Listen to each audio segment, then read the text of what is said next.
In 1959, Howard Hawks directed John Wayne, Dean Martin, Ricky Nelson, Angie Dickinson, Walter Brennan, and Ward Bond in the American Western film Rio Bravo. The story is based on a book by B.H. McCampbell titled Rio Bravo. The plot revolves around a sheriff in the town of Rio Bravo, Texas, who arrests the brother of a powerful local rancher for murder. The sheriff must keep him in jail until the U.S. Marshal arrives to take him into custody. The film focuses on the characters surrounding the sheriff as they try to prevent the rancher's gang from freeing his brother. The movie was filmed in Old Tucson, the same Arizona set where Gunfight at the OK Corral was shot in 1957. Filming began in May 1958 and was completed before the end of the year. Although Howard Hawks only went 6 days over schedule, Warner Brothers decided to delay the release until 1959, when it premiered in New York.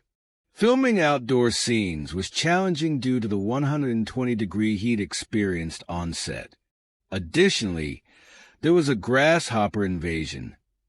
The insects burned under the hot lights, covering the sets and crunching underfoot. All the sets for the film were built to 7/8 scale to make the actors appear larger than life. Howard Hawks initially didn't want Ricky Nelson for his role, considering him too young and lightweight, so he deliberately gave him the fewest lines possible for a third-tier star.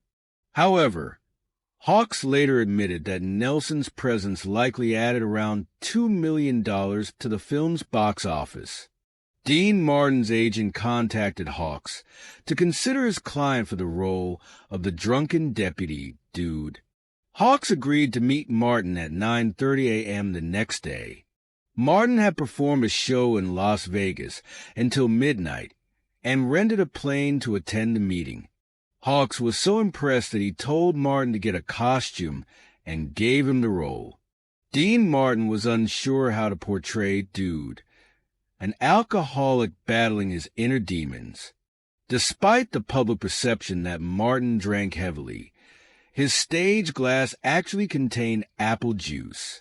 Martin called Marlon Brando for advice on playing an alcoholic. The scene where Martin had to cry was particularly difficult for him, but he ultimately succeeded.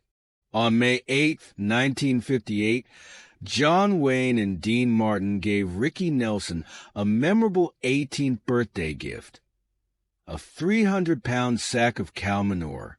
They threw him into the sack as part of an initiation ritual. In the film's original trailers, available on YouTube, Ricky Nelson is shown playing the guitar and then talking about the film's exciting nature. After displaying some clips, Nelson lists the cast but omits his own name, prompting Dean Martin to ask off-camera, "What about Ricky Nelson?"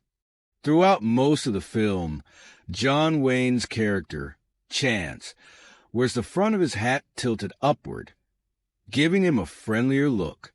In some scenes, the hat is tilted downward, revealing a tougher, more traditional persona. This film was a huge success in Italy and laid the groundwork for the following decade of Italian spaghetti westerns. John Wayne saw this movie as marking his transition to middle age. At 51, he was starting to gain weight. He believed he was too old to play romantic leads, and that the only way to keep his audience was to continue playing John Wayne in every film. Rio Bravo was the 22nd and final film in which John Wayne and Ward Bond worked together. It was also Bond's last film. Walter Brennan stood out as Stumpy, whose comedic performance left a lasting impression, with audiences expecting to see him limping like his character even long after the movie. Claude Akins noted that all the actors began speaking like John Wayne over time, which didn't impress Wayne at all. Dean Martin and Ricky Nelson sing My Rifle, My Pony, and Me in the film, adapted from the song Settle Down from the 1948 John Wayne and Howard Hawks' Western Red River. Footage from Rio Bravo was incorporated into flashbacks in John Wayne's final film, The Shootist 1976, where he is shown as a younger man. Wayne's working script for Rio Bravo sold at auction for $20,000.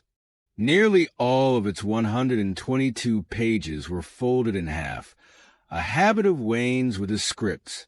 Rio Bravo was the highest-grossing Western of 1959, earning over $10.5 million domestically. The grand finale involved blowing up the villain's warehouse twice because the first attempt was botched when the prop crew filled it with colored paper, making it look like a Chinese firecracker upon explosion. Actor Harry Carey Jr. appears in the credits of the film, but not in the movie itself. Reportedly, Carey had a drinking problem at the time and once called director Howard Hawks by his first name, which angered Hawks. Though Carey's contract was signed and he was paid and credited, his role as a townsperson was completely cut from the film. Howard Hawks was a peculiar director. Rio Bravo was his first film in 4 years after the critical and commercial failure of Land of the Pharaohs. Following that, Hawks took a break and lived in Europe for a while. The original working title of the script was The Bull by the Tail, a line said in the film. Near the end of the movie, Dean Martin, Ricky Nelson, and Walter Brennan's characters sing and play music to pass the time in jail. All 3 actors later had individual Billboard Hot 100 hits. Dean Martin with Everybody Loves Somebody in 1964, Ricky Nelson with Travelin' Man 1961, Young World 1961, and Teenage Idol 1962, and Walter Brennan with Old Rivers 1962. This film is highly respected by many Hollywood directors, including Quentin Tarantino, who reportedly judges potential romantic partners based on their opinion of Rio Bravo.